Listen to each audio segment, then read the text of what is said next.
Merci donc de nous accompagner sur l'espace TechLab. Pour ce premier rendez-vous, nous allons parler donc pour la thématique des jumeaux numériques et cyberinfluence, autopsie d'une souveraineté cognitive sous pression. Juste avant, une vidéo et je vous présente donc notre intervenante. Numéro 787 11 11. Nous sommes à SVP, un organisme privé qui vous donnera toutes sortes de renseignements si vous y êtes abonné.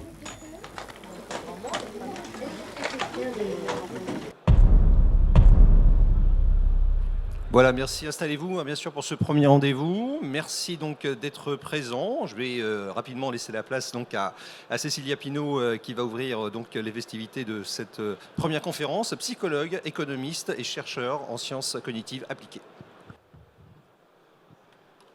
Bonjour à toutes et tous. Je suis ravie de voir les courageux ce matin à 9h30. Pas toujours facile après la deuxième journée. Aujourd'hui, nous allons parler de mes travaux autour effectivement de la cyberpsychologie, des sciences cognitives. Et je vous propose de faire un petit voyage à travers un schéma, une modélisation que j'ai effectuée en 2020 dans le cadre du grand défi cyber, puisque j'étais aussi cofondatrice et présidente de la société C-Mind et on avait gagné, on faisait partie des lauréats avec notre projet. Et donc on avait axé surtout sur l'humain, puisque c'est la spécificité de mon ancienne entreprise et de moi-même. Voilà. Hop. Je fais juste un petit essai parce que... Voilà. Donc ce schéma date de 2020, il a été complété, amélioré effectivement au fur et à mesure. Il explique en fait les 4 temporalités qu'on va voir: la captation, la rétention, la valorisation et ensuite l'influence.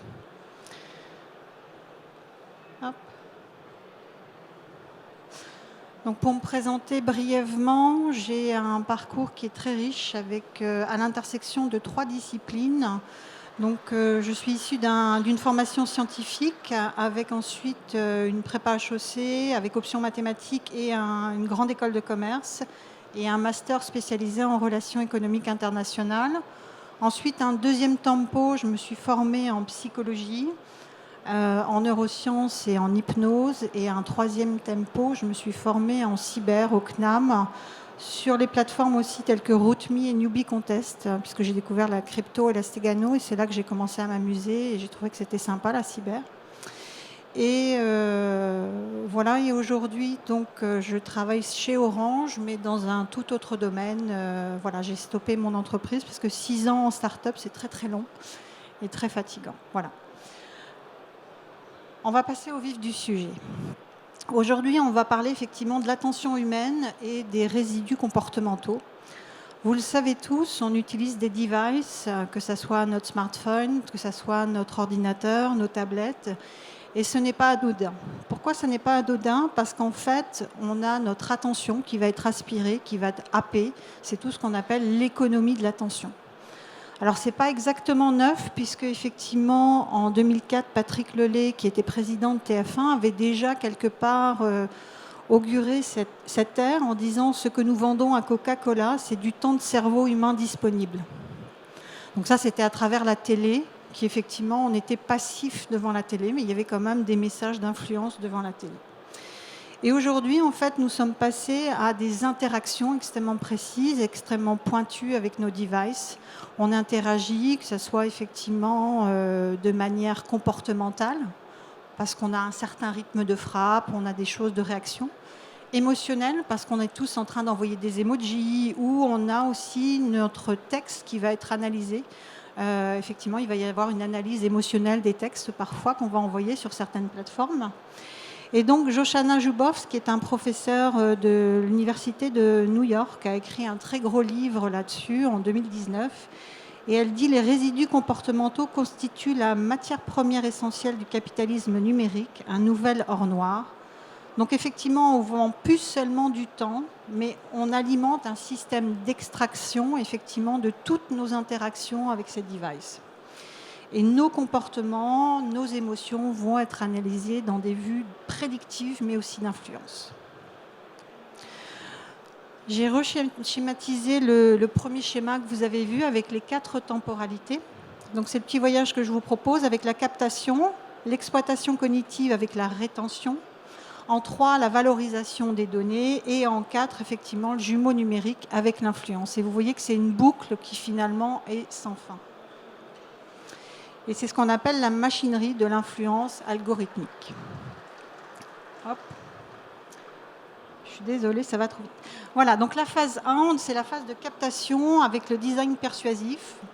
Au début, on a une attention qui est un petit peu dispersée. Et finalement, quand on va rentrer, surtout peut-être dans notre smartphone, il va y avoir une sorte de déclencheur pied dans la porte. C'est-à-dire que ça va être quelque chose qui va être extrêmement simple. On va avoir l'impression qu'on s'investit très peu et que finalement, on ne va pas y laisser trop de plumes. Donc souvent, ça commence par une gratuité d'accès.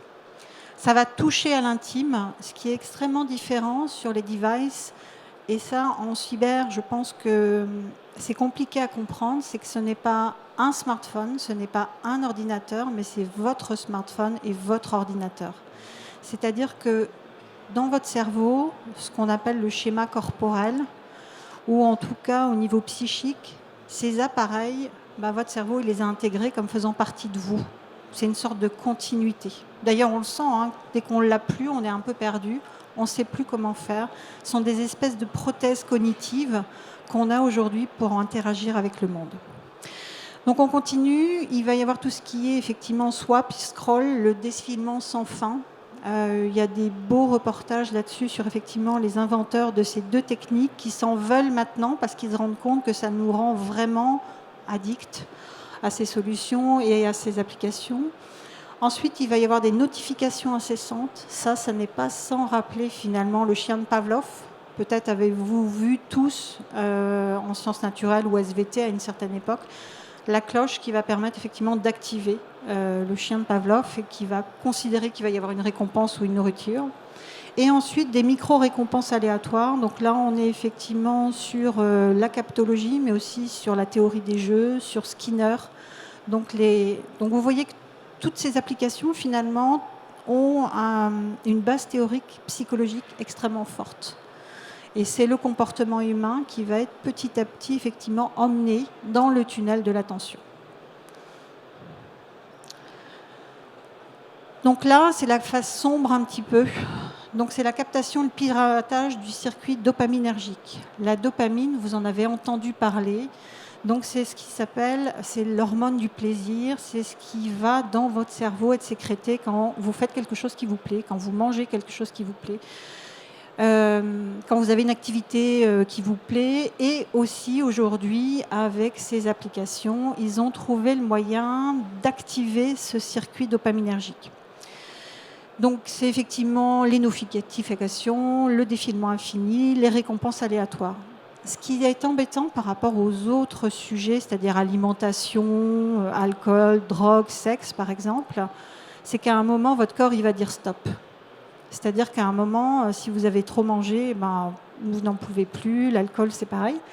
Et là, au niveau des applications et du digital, en fait, ça ne se passe pas.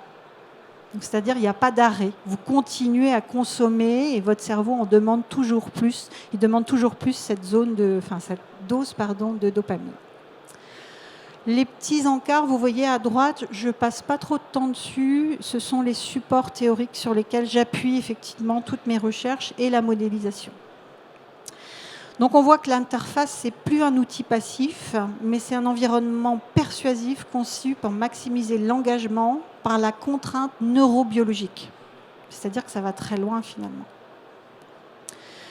Donc la neurologie de l'engagement, on va un petit step plus loin. On a vu la dopamine, mais là on va aller encore plus loin. C'est-à-dire que le circuit dopaminergique, effectivement, est activé en continu avec les micro-récompenses, l'engagement compulsif.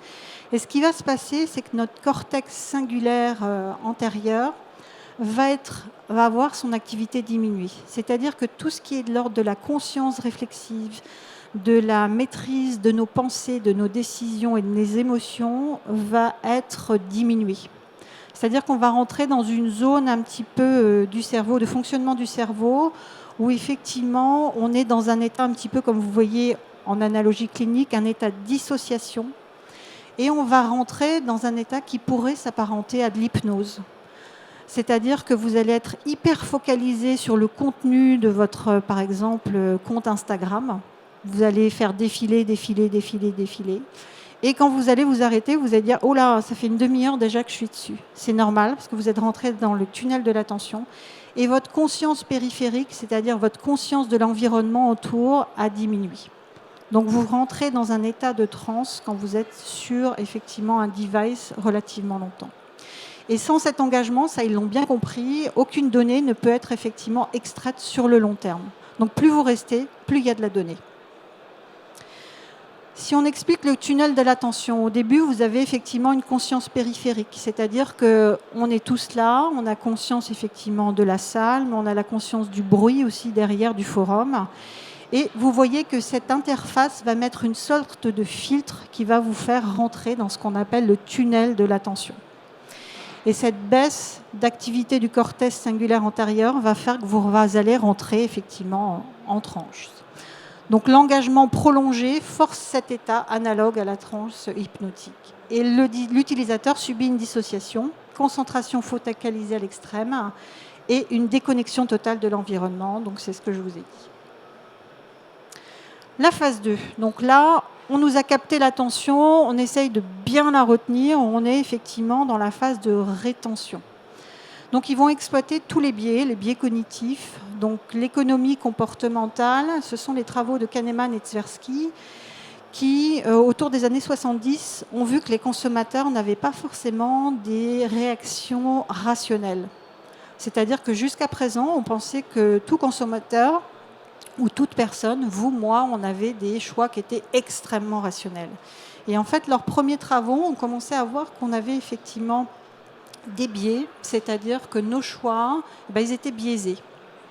Donc il y a ce qu'on appelle aussi des heuristiques. Donc les heuristiques, c'est en fait des automatismes de choix extrêmement rapides que notre cerveau a intégrés et qui va reproduire et qui va lui permettre de prendre des choix extrêmement rapidement. Et les biais, en fait, ce sont des erreurs que l'on voit communément dans un grand groupe de population. Donc heuristique, c'est en fait un peu des choix automatiques, un peu comme ChatGPT. Vous savez, il y a une sorte de prédiction finalement pour le prochain mot. Et bien là, c'est pareil, vos heuristiques, c'est pareil. Il y a une sorte de prédiction, quelle est la meilleure solution que je peux faire. Et comme votre cerveau consomme beaucoup d'énergie, et ben il a cet automatisme finalement qui lui permet de prendre des décisions à moindre coût. Donc l'économie comportementale avec Kahneman et Tversky, et en 2008, en fait, il y a ce qu'on appelle le nudge. Je pense que vous avez entendu parler du nudge. Donc effectivement, c'est ce qu'on appelle le petit coup de pouce. On va s'appuyer effectivement sur ces heuristiques de choix rapides pour accompagner quelqu'un dans un choix. Alors souvent, c'est des petites choses ludiques. Le premier nudge a été fait dans un WC avec une mouche au fond d'une cuvette chez les hommes. Voilà. Bon, voilà, c'est ce qui est dit. Après, je pense qu'il y a eu d'autres... voilà. Donc, on voit que les plateformes vont appuyer sur ces biais. Donc, il y a un vrai déséquilibre parce que nous, quand on rentre dans ces plateformes, on n'est pas au courant qu'ils vont effectivement s'appuyer sur tous ces biais. Et elles exploitent les biais cognitifs, mais aussi émotionnels et aussi sociaux que l'on va avoir. Donc, la finalité, c'est finalement de convertir l'attention captée en des actions après prévisibles et monétisables. C'est-à-dire, plus on vous garde, souvenez-vous, captation, rétention, plus on vous garde, plus on aura de la donnée. Là, toujours la face noire. Donc, à chaque fois qu'on a une slide en noir, c'est un peu la face noire. Donc, on a vu déjà que ce n'était pas forcément chouette qu'on s'appuie sur nos biais cognitifs. Là, ça va être toutes les architectures de contraintes. En fait, un dark pattern, vous en avez entendu parler certainement, c'est un choix qui est un non-choix, en fait. On ne vous laisse pas le choix. C'est-à-dire qu'on vous a, comme dans un labyrinthe, on vous met des murs et on vous laisse aller qu'à tel ou tel endroit. Ensuite, il y a des sortes d'impasses. Donc, c'est des bulles de filtre. C'est-à-dire que plus vous allez rester sur, effectivement, des réseaux sociaux, par exemple, la bulle de filtre va faire que les choix que vous avez faits, au fur et à mesure, vont se réduire et ressembler de plus en plus aux choix initiaux que vous avez faits. Et enfin, donc effectivement, vous êtes après dans un centre confiné qu'on appelle les chambres d'écho. Donc c'est vraiment un renforcement algorithmique qui va effectivement sur vos convictions et par répétition systémique. C'est-à-dire que vous êtes resté par exemple sur un post Insta sur de la décoration un petit peu plus longtemps que sur les autres, et ben vous allez voir que dans votre fil, voilà, c'est les fameux parapluies qu'on voyait à l'époque quand il y avait les mails et qu'on pouvait avoir les publicités à côté. On nous poussait effectivement ce qu'on avait été voir sur le navigateur ou les choix. Donc là, c'est pareil, effectivement. Donc on voit que les structures de l'ombre, finalement, sont basées sur l'économie comportementale et l'irrationalité prévisible, finalement, c'est ça tout le paradoxe de l'esprit humain, qui va être cartographié et exploité industriellement. Phase 3. La valorisation. Donc on a vu qu'il y a la génération, finalement, l'attention, la manipulation, effectivement, produisent des traces continues. Ensuite, il va y avoir la rétention avec le tunnel, effectivement. Ensuite, l'extraction, donc tous les résidus comportementaux. Les résidus comportementaux, en fait, c'est quoi? C'est toutes les datas qu'il y a sur vous. Ça peut être votre nom, votre prénom, votre mail, vos amis, vos communautés, ce que vous avez liké, ce que vous n'avez pas liké, la musique que vous écoutez, vos données de santé. On va sur certaines plateformes pour prendre des rendez-vous. Qu'est-ce qu'ils font? Donc tout ça, effectivement, est récolté et ensuite c'est valorisé. Donc c'est de la donnée, de la data qui est le nouvel or noir aujourd'hui. Et je pense que ça, on n'en a pas conscience. C'est-à-dire que toutes nos interactions multidimensionnelles avec ces devices vont être récupérées, raffinées et ensuite revendues. Donc on le voit, ça peut être aussi un pouvoir politique et social. On l'a vu par rapport à Facebook et la première effectivement élection de Trump, qui ont utilisé avec Cambridge Analytica un certain nombre de personnes qui avaient été ciblées. Et c'était effectivement des électeurs qui pouvaient aider à faire basculer l'élection. Donc là, comme je vous disais, effectivement, toujours la face noire, donc la valorisation de la plus-value comportementale. Donc vous avez toutes les actions de l'utilisateur, là, le grand schéma. En haut, c'est les données requises pour le fonctionnement normal du service. C'est-à-dire que vous allez effectivement, par exemple, je reprends sur Instagram, mais ça peut être autre chose, hein, ça peut être une plateforme professionnelle, par exemple. Tout ce que vous faites et toutes les données requises pour le fonctionnement du service, ben, c'est juste le petit tuyau en haut. Par contre, tout ce qui est en bas, c'est les résidus comportementaux. Et donc, il va y avoir une extraction silencieuse, à nouveau, hein, de tout ce que vous faites, de tout ce que vous laissez, de toutes les traces. Il va y avoir une modélisation prédictive. Et ensuite, ça va être vendu sur des marchés à terme comportementaux. Ça se vend. C'est-à-dire, tout ce qu'on fait, votre like d'hier, il est vendu quelque part. Il a une valeur quelque part. On parle souvent des fuites de données. Surtout en ce moment et l'année dernière, hein, il y en a eu beaucoup. Et ben, là, en fait, c'est des données qu'on laisse finalement et qui sont revalorisées. La phase 4, donc l'influence et la genèse du jumeau numérique. Donc, par définition, un jumeau numérique, ça peut être effectivement une personne, mais ça peut être un système, ça peut être une machine. Ça va nous permettre effectivement de modéliser un fonctionnement. Et là, cette représentation virtuelle de nous, puisque c'est ça qui est en jeu, en fait, avec une dynamique évolutive, eh ben, elle va toujours s'auto-alimenter au fur et à mesure. Donc la matière première, c'est toutes nos empreintes psycho, socio, biométriques, nos interactions, et à travers des capteurs multimodaux en temps réel et effectivement toujours alimentés. Donc le digital persona, c'est quelque chose qui vient de 2013, qui était plutôt dans le domaine du marketing digital, mais qui finalement est très intéressant en cybersécurité. Donc le jumeau numérique, ben, comme je vous disais, c'est toutes vos traces psychocognitives et émotionnelles, tous vos graphes sociaux, c'est-à-dire les gens avec qui vous interagissez, comment, vos pensées, ce que vous aimez, ce que vous n'aimez pas. Et puis les données biométriques, ben, avec toutes les montres connectées, ben, on peut avoir effectivement toutes vos constantes. Donc on imagine, je suis un chef d'entreprise du CAC 40 et puis j'ai l'habitude de faire effectivement mon footing, je sais pas moi, au Bois de Boulogne tous les dimanches. Et non seulement j'ai une application qui permet de voir que je vais effectivement, je ne la nommerai pas, mais vous savez qu'il y a eu une affaire dernièrement, qui permet de voir, parce que j'aime bien me challenger et puis effectivement retrouver des gens, mais aussi si j'ai une montre connectée, toutes mes constantes médicales qui ont une valeur, qui ont une vraie valeur aujourd'hui dans la médecine prédictive, mais aussi tout ce qui peut être en espionnage ou aussi en intelligence économique. Par exemple, si on sait que ce grand patron, il n'a pas un rythme cardiaque qui est très très chouette, bon, voilà, ça peut effectivement avoir des incidences en termes économiques, en termes business, sur la bourse, par exemple, si ça fuite. Donc, toutes ces données-là vont être captées. Et au-delà, effectivement, de l'archive, les algorithmes vont former un digital persona, un double virtuel qui va être toujours interactif et alimenté au fur et à mesure de tout ce qu'on va mettre. Voilà. Et ça dépasse finalement le double, finalement, parce qu'on va voir qu'il va nous influencer, ce jumeau. Voilà, donc là, il y a une asymétrie. Donc nous, l'humain, finalement, avec notre nature, donc on a une conscience réflexive, organique, faillible.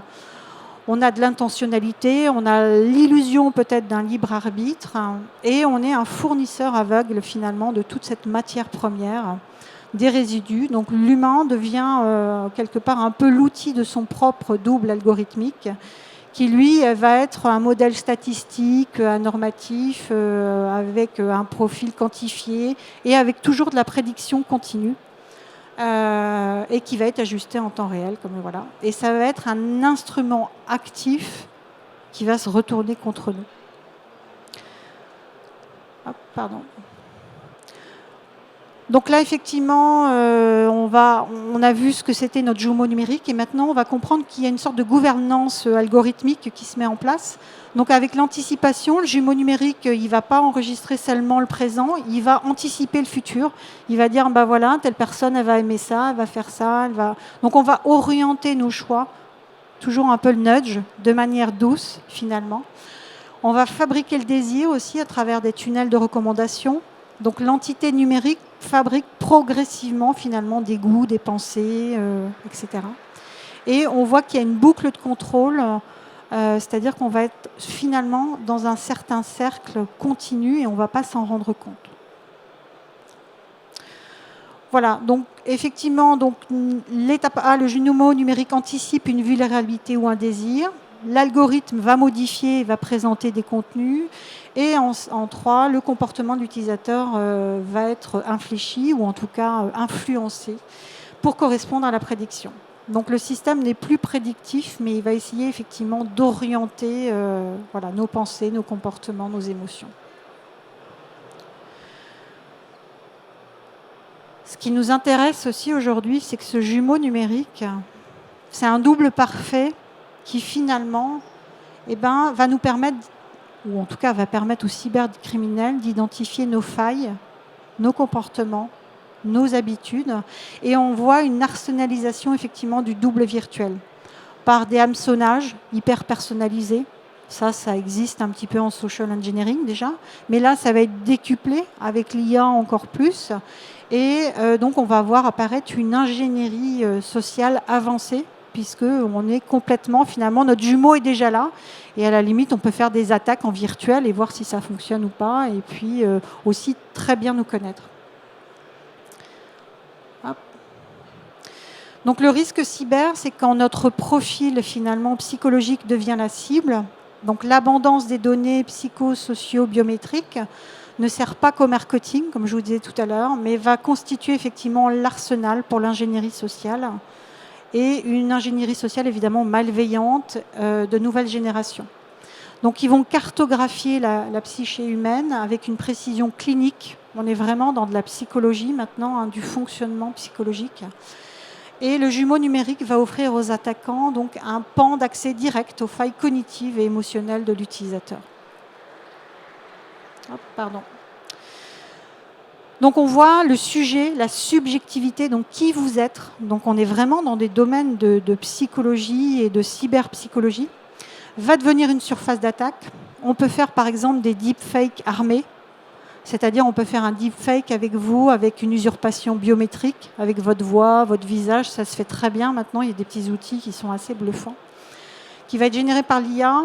Et ça peut être des contournements de vérification d'identité, ou ça peut être une usurpation aussi d'identité, quelqu'un qui se fait passer pour vous. Ou inversement, vous avez quelqu'un que vous connaissez, et en fait non, c'est un cybercriminel. Mais comme en termes comportementaux et psychologiques, ça a été extrêmement bien analysé, ça c'est le next step, c'est-à-dire aujourd'hui, on arrive à faire des deepfakes qui visuellement sont presque parfait. Le next step, ça va être de copier le comportement et la psychologie de la personne que finalement vous doublez. Et donc, effectivement, il y aura manipulation de la confiance intime, puisque si c'est quelqu'un que vous connaissez et qu'il réagit comme vous avez l'habitude, ça sera très compliqué de distinguer le vrai du faux. Ensuite, il y aura des hameçonnages hyper personnalisés avec du spear phishing cognitif. On va exploiter vos biais cognitifs, vos biais émotionnels, vos biais sociaux, puisque tout ça aura été cartographié. Et ce qui se faisait déjà en social engineering va être vraiment automatisé et ça va devenir en grand volume. Et ensuite, donc, l'attaque ne vise plus le système informatique, comme on le sait, mais la psychologie de l'utilisateur. L'ingénierie sociale devient effectivement quelque part infaillible, ou en tout cas beaucoup plus complexe que les Mitnick. Je pense que si vous êtes là, vous avez tous lu Mitnick, effectivement, qui est le premier en avoir vraiment parlé du social engineering. Là, on voit qu'on a une étape d'après, on est sur des sphères cognitives et psychologiques. Donc l'enjeu sociétal, effectivement, individuel et collectif, c'est vraiment de défendre la souveraineté cognitive. Alors vous l'avez vu avec les 4 temporalités, donc captation, rétention, valorisation et effectivement influence ou attaque avec le jumeau numérique, ça va devenir vraiment compliqué. Il va falloir s'attacher à comprendre aux 4 temporalités comment effectivement on peut maîtriser les risques ou barrer les attaques. Donc le défi de l'IA et des neurosciences, c'est vraiment la protection contre la manipulation invisible qui devient un jeu juridique, éthique et aussi humain et cyber majeur. Hop, voilà. Et voilà, donc je ne sais pas le temps qui me reste, mais s'il y a des questions... Vous avez le temps, il reste 4 minutes. Est-ce qu'on a des questions? Voilà. En tout cas, merci pour votre attention. Et on peut vous applaudir pour cette présentation, bravo. Merci. Bonjour, merci beaucoup pour l'explication théorique. Est-ce qu'il y a des capabilities du côté de la défense ou du côté de l'attaque, mais en tout cas même du côté de la défense? Est-ce qu'il y a des jumeaux numériques, par exemple en open source, ou des sociétés, je ne sais pas si Orange y réfléchit, qui développent des jumeaux numériques qui permettent de comprendre précisément qu'est-ce qui peut se passer, avec toute la complexité que vous avez eu la brillance d'expliquer? Alors, cette présentation, effectivement, reprend mes recherches. Ce schéma-là, en 4 temps, date de 2020, quand on a présenté le grand défi cyber. Et justement, c'était de répondre à une demande opérationnelle. C'est comment on fait, qu'est-ce qu'on fait. Et donc, on avait, malheureusement, on n'a pas réussi à aller jusqu'au bout, mais on avait développé une application citoyenne qui permettait effectivement de comprendre les risques sur les applications, ainsi que effectivement les diverses manipulations, à la fois émotionnelles, psychologiques, et comprendre sur notre device l'indice de confiance effectivement de ces différentes applications. Voilà. Ensuite, en ce qui concerne Orange, je ne suis pas du tout chez OCD. Je suis sur un poste complètement différent. Je suis sur learning actuellement. Donc, je ne m'occupe plus du tout de cyber. Par contre, par passion, je continue effectivement. Voilà. Mais si vous êtes intéressé, je suis en CDD et bientôt disponible. Voilà, la petite annonce est passée. Est-ce qu'on a une autre question? Oui? Oui, bonjour. Bonjour. À part devenir parano, du coup, on va revenir en présentiel, on va redevenir avec le contact humain, ça va devenir finalement... On va revenir aux sources finalement? Non, je vais vous raconter une chose. J'aime bien cet exemple là parce que c'est très parlant. Au début du XXe siècle, il y a eu les voitures. C'était une évolution, c'était un progrès technologique. Et en fait, les voitures, c'était extrêmement inquiétant pour tout le monde parce que ça allait vite, c'était autonome. Est-ce qu'il y avait des chevaux vraiment dans le moteur? Enfin voilà, c'était très incompréhensible. Et en fait, il y a eu beaucoup de craintes par rapport à la vitesse et on pensait que notre cerveau allait se liquéfier. Aujourd'hui, quand on est sur l'autoroute à 130, voire plus, si on va en Allemagne, on sait très bien que notre cerveau ne va pas se liquéfier. Donc je pense que c'est juste la période où on découvre cette technologie. On a effectivement des choses qui se passent et on ne maîtrise pas encore très bien. Et pour reprendre l'analogie de la voiture, maintenant, quand vous montez dans votre voiture, vous mettez votre ceinture, vous accrochez vos enfants derrière, vous faites un contrôle technique régulièrement, vous passez votre permis de conduire, qui a priori, maintenant, il va falloir le repasser. Donc je pense qu'on est dans ce moment-là où on prend conscience effectivement de tout le risque, de tout ce qui se passe, et il y a des solutions et des capabilities qui vont arriver effectivement. Voilà. Donc non, ne soyez pas parano. On ne va pas revenir aux signaux de fumée. Et encore, je vous dirais qu'avec les satellites aujourd'hui, je crois que même un signal de fumée, ça ne passerait pas inaperçu. Donc non, il va falloir apprendre à vivre avec cette époque-là, savoir qu'effectivement, on est quelque part sous monitoring tout le temps, savoir ce qu'on laisse, savoir ce qu'on ne met pas, savoir ce qu'on diffuse sur ces plateformes ou pas. Et ce qu'il faut savoir, c'est que tout ce qui est sur Internet reste sur Internet. Tout ce que vous avez posté au début de Facebook, allez, en 2008, 2009, je suis sûre qu'ils s'en souviennent, nous pas. Merci encore et bravo encore pour cette présentation. Merci. Cécilia Jorpinot. Et si on veut pousser un peu l'échange, Cécilia, juste deux petites secondes, vous avez des ouvrages, vous avez un site, vous avez... comment ça se passe ? Alors oui, effectivement, j'ai un blog qui s'appelle Bias and Cyber, biais et cyber en fait en anglais, où j'essaye d'alimenter de temps en temps, effectivement, avec des articles ou mes recherches. Vous trouvez mon profil aussi sur ResearchGate, qui est entre guillemets un Facebook des chercheurs. Et sinon, vous pouvez suivre aussi au CNAM une micro-certification qu'on vient de monter, donc biais cognitif et sécurité numérique, qui vous permettra d'en savoir un petit peu plus. Voilà, et d'avoir une certification en cyberpsychologie. Voilà. Merci pour Merci tout. beaucoup. Merci encore. Au revoir.